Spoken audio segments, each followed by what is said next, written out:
الحمد لله وكفى وسلام على عباده الذين اصطفى أما بعد أعوذ بالله من الشيطان الرجيم كل نفس ذائقة الموت صدق الله العظيم وصدق رسوله النبي الكريم Jamalpur Islamic টিভির উদ্যোগে ঐতিহাসিক ইসলামী মহাসম্মেলন।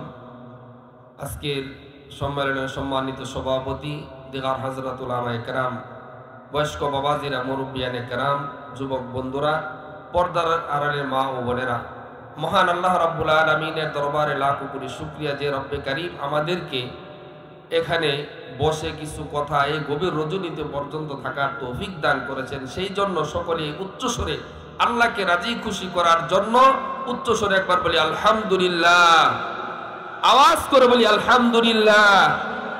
মুহতারাম হাজিরিন, আপনাদেরকে দুইটা সংবাদ জানাবো। দুইটা সংবাদ জানিয়ে আমার আলোচনা শেষ করে দোয়া করে দিব। এক নম্বর সংবাদ হলো, আমরা সকলে জানি, আমরা সকলে শুনেছি এবং আজকের আলোচনার মধ্যেও বলেছে, এই যে ইসলামী মাহফিল কার উদ্যোগে হয়েছে, কি জন্য করেছে এবং এই সম্পর্কে সুসংবাদটা কি, এই সংবাদ দিয়ে আলোচনা শেষ করব এবং আপনাদের পুরস্কার কি আল্লাহ তাআলা করেছেন কোরআনে কারীমের ভাষায়, সেই সংবাদটা শুনেই আজকের আলোচনা শেষ করব। আমাদের উস্তাদুল মুহতারাম শাইখুল হাদিস আল্লামা আজিজুল হক রহমতুল্লাহি আলাইহি, বর্তমান প্রজন্মের আইডল, যাকে আমরা এক নামে চিনি জানি, 3 বছর কারাগারে জেল খেটেছে। জালিম স্বৈরাচারের যে সরকার ছিল তারা জুলুম নির্যাতন করে 3 বছর জেলের মধ্যে রেখেছে। আল্লামা মামুনুল হক, নাম শুনছি না আমরা সকলে? আওয়াজ করে বলি, মামুনুল হক নাম শুনছি না? উনার পিতা আমাদের উস্তাদ শাইখুল হাদিস আল্লামা আজিজুল হক রহমতুল্লাহি আলাইহিকে প্রশ্ন করেছিলেন। আমরা শুনেছি হুজুরের মুখ থেকে, ছাত্ররা প্রশ্ন করেছিল যে হুজুর, আপনি কি জন্য দেশের মধ্যে সংগঠন করেছেন, নতুন করে হাফিজ হুজুর রহমতুল্লাহ আলাইহি সংগঠন করেছে, এই সংগঠনের নেতৃত্বে আপনি কাজ করতে পারতেন। হুজুর তখন বলেছিল, তোমাদের এই প্রশ্নের উত্তর শুনতে হলে আমার কাছ থেকে একটা ঘটনা শুনতে হবে, ঐতিহাসিক ঘটনা।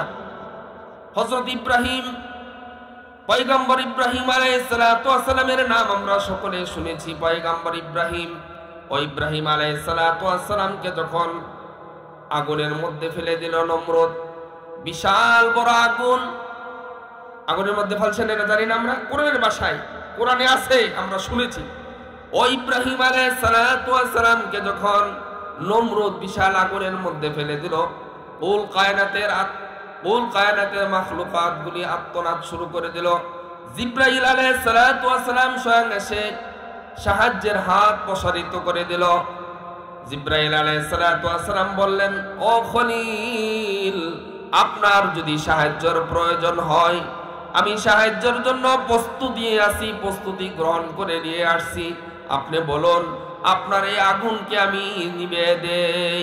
হযরত ইব্রাহিম আলাইহিস সালাতু ওয়াস সালাম ব্যর্থহীন কণ্ঠে বলে দিলেন, কুল কায়নাতের মালিক যিনি রব্বুল আলামিন, যিনি আমাকে সৃষ্টি করেছে, যে মহান প্রভু, যে মহান সত্তা, যদি সাহায্যের প্রয়োজন হয় তাহলে আল্লাহ পাক রব্বুল আলামিনই আমার সাহায্যের জন্য যথেষ্ট। আল্লাহু আকবার বলেন।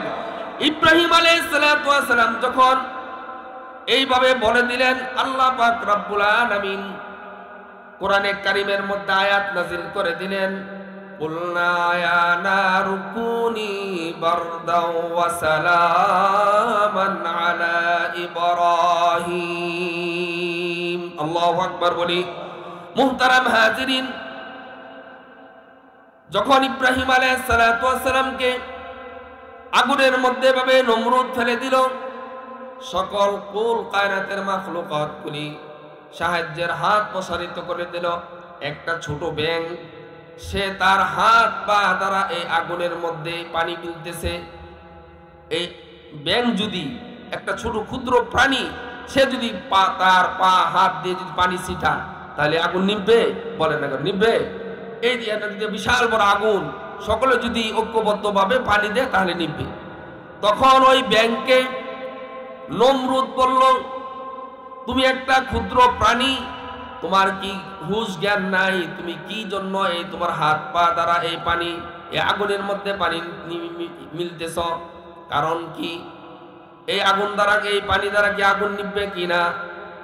তখন ব্যাঙের জবান থেকে আল্লাহ পাক রব্বুল আলামিন জবান খুলে দিলেন। সুবহানাল্লাহ বলেন।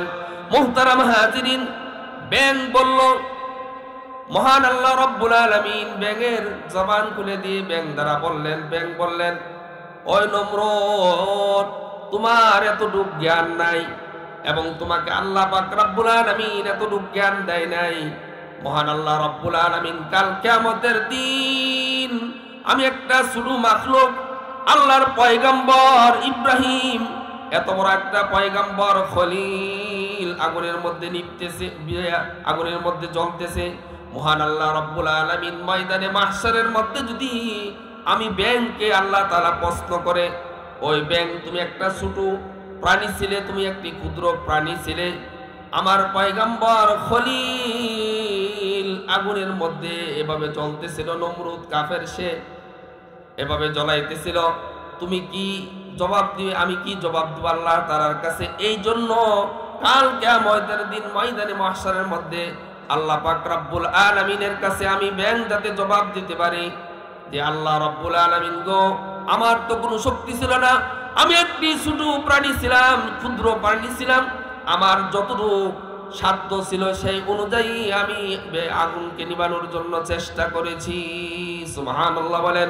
মুহতারাম হাজিরিন, এইটা হলো আমাদের উস্তাদ মুহতারাম শাইখুল হাদিস আল্লামা আজিজুল হক রহমতুল্লাহি আলাইহি, তিনি ঐতিহাসিক ঘটনার দ্বারা এই কথাটা বুঝাইতে চেয়েছেন।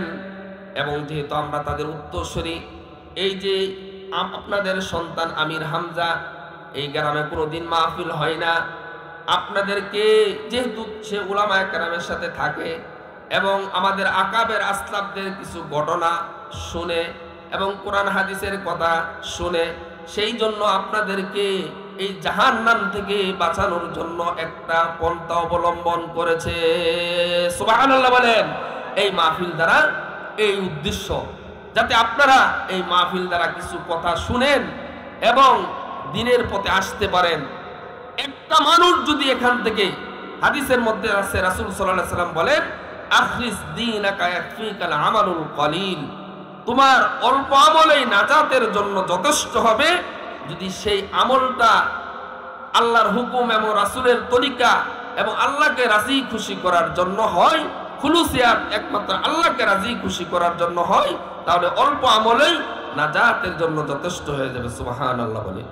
মুহতারাম হাজিরিন, এইটা হলো এই মাহফিলের উদ্দেশ্য, জাহান্নাম থেকে বাঁচা, জান্নাতে যাওয়া। এবং একটা লোক যদি দ্বীনের পথে আসে, এই জন্য এই মাহফিল করা। আগের হুজুর বলেছে, এই হামজা অনেক উলামায়ে কেরামের সম্পর্ক এই মিডিয়ার মাধ্যমে। মুহতারাম হাজিরিন, এবং আমরা যেহেতু শেষ পর্যন্ত এই মাহফিলে আছি, আমাদেরকে 5টা গুণে গুণান্বিত হতে হবে, যার মধ্যে এই 5টা গুণ থাকবে, সিফত থাকবে। সূরাতুল আনফালের মধ্যে আল্লাহ তাআলা বলেন, ইন্নামাল মুমিনুনা আল্লাযীনা ইযা যুকিরাল্লাহ, আল্লাহু আকবার বলি। আল্লাহ তাআলা বলেন, ও মুসলমান বাবারা রে আমার, বয়স্ক বাজিরা, আল্লাহ রাব্বুল আলামিন সূরাতুল আনফালের মধ্যে বলতেছে, ও বান্দা, তোমার মধ্যে যদি এই গুণটা থাকে, ইন্নামাল মুমিনুনা আল্লাযীনা ইযা যুকিরাল্লাহ, যখন যে অবস্থায় যেখানে আমার নাম উচ্চারণ করা হবে, ইন্নামাল মুমিনুনা আল্লাযীনা ইযা যুকিরাল্লাহ ওয়াজিলাত কুলুবুহুম ওয়া ইযা তুলিয়াত আলাইহিম আয়াতুহু যাদাতহুম ঈমানা।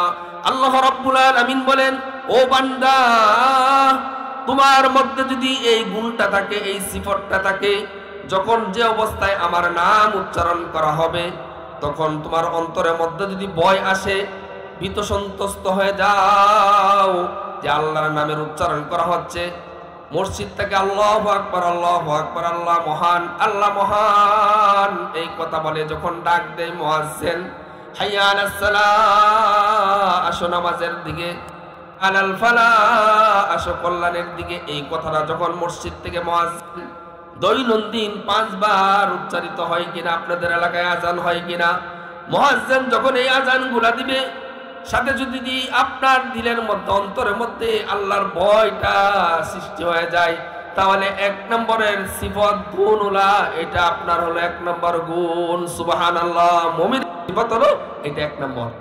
ওয়াইদা তুলিয়াত আলাইহিম আয়াতুহু যাদাতহুম ঈমানা, যখন আল্লাহ পাক রব্বুল আলামিনের কালামুল্লাহ শরীফ, কিতাবুল্লাহ পড়া হয় এবং এই তেলাওয়াত করা হয়, আল্লাহ তাআলার আয়াতগুলো যখন মাদ্রাসা অথবা কোনো উলামায়ে কেরাম তেলাওয়াত করে, এই তেলাওয়াত শুনে যদি আপনার ঈমানটা তরুতাজা হয়, তাহলে বুঝবেন আপনি হলেন 2 নম্বরের সিফতওয়ালা, মুমিনের 2 নম্বরের সিফত। ওয়াইদা তুলিয়াত আলাইহিম আয়াতুহু যাদাতহুম ঈমানা ওয়া আলা রাব্বিহিম ইয়াতাওয়াক্কালুন। একজন মুমিন সর্ব অবস্থায় কার উপর ভরসা করবে? একজন মুমিন মুসলমান কার উপর ভরসা করবে বলেন না কেন? আওয়াজ করে বলেন, আল্লাহর উপর। বিগত 16 বছর উলামায়ে কেরামের উপর কত জুলুম নির্যাতন হয়েছে না? ছাইরা দিছে, ইসলাম ছাইরা দিছে, মসজিদ ছাইরা দিছে, মাদ্রাসা ছাড়ছে। যারা বরং নির্যাতন, নিপীড়ন, জুলুম নির্যাতন করেছে, তারা দেশ থেকে পালাতে বাধ্য হয়েছে। 5 আগস্ট হয়েছে না? মুহতারাম হাজিরিন, উলামায়ে কেরাম দেশ ছেড়ে যায় নাই, গেছে? যায় নাই। ওয়া আলা রাব্বিহিম ইয়াতাওয়াক্কালুন, সর্ব অবস্থায় কার উপর ভরসা করবে? আওয়াজ করে বলে কার উপর? এটা হলো 3 নম্বর সিফত, আল্লাযীনা ইউকিমুনাস সালাহ, যখন নামাজের সময় হবে নামাজ পড়বে। 4 নম্বর সিফত হলো নামাজ পড়বে, নামাজ কায়েম করবে। আল্লাযীনা ইউকিমুনাস সালাহ ওয়া মিম্মা রাযাকনাহুম ইউনফিকুন। আল্লাহু আকবার বলি। 5 নম্বর গুণ হলো যে একজন মুসলমানকে, একজন ঈমানদার বান্দাকে আল্লাহ রাব্বুল আলামিন যত অর্থ সম্পদ দিয়েছে, ওই অর্থ সম্পদ থেকে আল্লাহর রাস্তায় ব্যয় করবে। কোথায় ব্যয় করবে? কালেকশন করছে না মসজিদ, এটা কি হুজুর খাওয়ার জন্য? মাহফিলের জন্য, আপনাদের উপকারের জন্য, মসজিদের জন্য, মাদ্রাসার জন্য। এই যে আল্লাহ তাআলা আপনাকে আমাকে অর্থ সম্পদ দিয়েছে, ওই অর্থ সম্পদ থেকে আল্লাহর রাস্তায় যারা খরচ করবে, এই 5 শ্রেণীর গুণউলা বিশিষ্টকে আল্লাহ রাব্বুল আলামিন বললেন, উলাইকা হুমুল মুমিনুনা হাক্কা। এই সমস্ত গুণে গুণান্বিত, 5টি গুণে গুণান্বিত ব্যক্তিকে আল্লাহ রাব্বুল আলামিন বললেন পরিপূর্ণ ঈমানদার। সুবহানাল্লাহ বলি। এরা হলো পরিপূর্ণ ঈমানদার। এই পরিপূর্ণ ঈমানদার অর্থাৎ 5টা গুণের গুণান্বিত ব্যক্তিকে আল্লাহ রাব্বুল আলামিন বললেন, আল্লাহর ভাষায়, কোরআনের ভাষায় বললেন, তাকে আমি রব্বুল আলামিন আমার পক্ষ থেকে 2টা পুরস্কার দান করব। সুবহানাল্লাহ বলবেন না? এই যে আপনারা যেন এতক্ষণ পর্যন্ত রয়েছেন, তওবা করে ইস্তেগফার করে যদি যেতে পারেন, তওবা সম্পর্কে আলোচনা একজনে করছে না, সুন্দর আলোচনা করছে, আমিও ছিলাম ইষ্টি। আস্তাগফিরুল্লাহ, এগুলি পরে যদি জীবনটা কাটাইতে পারে। আল্লাহ রাব্বুল আলামিন বলেন, ও বান্দা, তুমি যদি এই 5টা গুণে গুণান্বিত হতে পারো, সহজ 5টা গুণ। 1 নম্বর হলো আল্লাহর নাম উচ্চারণ হলে, আল্লাহর নামের জিকির হলে, আল্লাহর নাম যখন আল্লাহর নাম যখন স্মরণ করা হবে কোনো জায়গায়, আপনার অন্তরে যদি ভয় ভীতি সন্ত্রস্ত হয়ে যায়, অন্তরটা যদি আল্লাহর দিকে কাঁপে, দাবিত হয়, এবং আল্লাহর কিতাব যখন তেলাওয়াত করা হবে, যখন ঈমানটা আপনার বেড়ে যাবে, এবং সর্ব অবস্থায় আল্লাহ তাআলার উপর ভরসা করা, যখন নামাজ হবে, নামাজের সময় হয়ে যাবে, নামাজটা কায়েম করা, নামাজটা পড়া, নিজে পড়া, মসজিদে গিয়া পড়া, অথবা পরিবার পরিজনকে নিয়ে নামাজের ব্যবস্থা করা, পড়া, এটা আমরা করতে পারি না। এবং আল্লাহ তাআলা যে অর্থ সম্পদ দিয়েছে, এই অর্থ সম্পদটা আল্লাহর রাস্তায় কিছু ব্যয় করা, সব দিতে হবে। যাকাতের বিধিবিধান আছে না, হুজুর ওয়াজ করে, ওইভাবে যদি দান করতে পারেন, আল্লাহ রাব্বুল আলামিন বলেন এই গুণে 5টা গুণে যে গুণান্বিত ব্যক্তিকে আমি রব্বুল আলামিন 2টা পুরস্কার দান করব। লাহুম মাগফিরাতুন ওয়া রিজকুন কারীম। আল্লাহ রাব্বুল আলামিন বলেন আমি ওই বান্দাকে তার জীবনের সমস্ত গুনাহ মাফ করে দিব। সুবহানাল্লাহ। আমরা কি এই মাফ চাই না? আল্লাহর গুনাহ থেকে আমরা যে গুনাহ করেছি যে আল্লাহ তাআলা আমাদের গুনাহগুলো মাফ করে দেয়। লাহুম মাগফিরাতুন ওয়া রিজকুন কারীম। আল্লাহ রাব্বুল আলামিন বলেন এই 5 গুণে গুণান্বিত ব্যক্তিকে আমি আমার পক্ষ থেকে উত্তম রিজিক দান করব। সুবহানাল্লাহ। যে রিজিকের জন্য আমরা পেরেশানি, মুহতারাম হাজিরিন, এই 5টা গুণ, এই 5টা সিফত নিয়ে আমরা জীবন পরিচালনা করার জন্য চেষ্টা করব। মুহতারাম হাজিরিন, এই দুনিয়া ছেড়ে চলে যেতে হবে। আমিও থাকবো না, আপনিও থাকবেন না। কুল্লু নাফসিন যায়কাতুল মাউত। প্রত্যেকটা আত্মার মৃত্যু স্বাদ গ্রহণ করতে হবে। আমার পিতা, আপনার দাদা দাদি, আমার মা সকলেই চলে গেছে। অনেকের মা নাই দুনিয়ার মধ্যে, সে জানে মার কত ব্যথা। যার বাবা নাই সে জানে বাবার কত ব্যথা। মুহতারাম হাজিরিন, আমাদেরকেও চলে যেতে হবে। আল্লাহ রাব্বুল আলামিন আমাদের এই মাহফিলকে কবুল করুন এবং শেষ পর্যন্ত দোয়া করে যেতে আমরা চলে যেতে পারি। আল্লাহ রাব্বুল আলামিন সকলকে কবুল করুন। ওয়া মা তাওফীক ইল্লা বিল্লাহ।